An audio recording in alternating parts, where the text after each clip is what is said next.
Reliable agro foods कंपनीच्या वतीने स्वच्छता पखवाडा कार्यक्रम संपन्न. रिलायबल ॲग्रो फूड्स मौजे कानडखेड तालुका पूर्णा येथे दिनांक 11 नोव्हेंबर 2024 रोजी स्वच्छता पखवाडा कार्यक्रम राबविण्यात आला.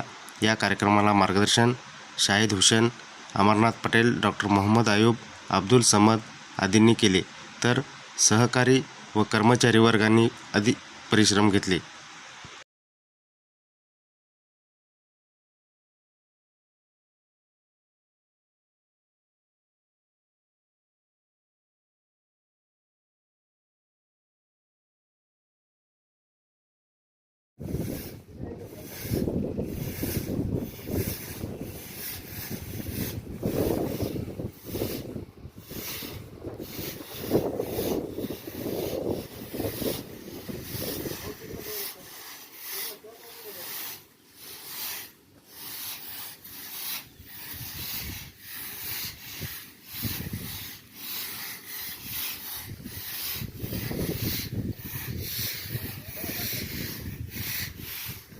Gracias.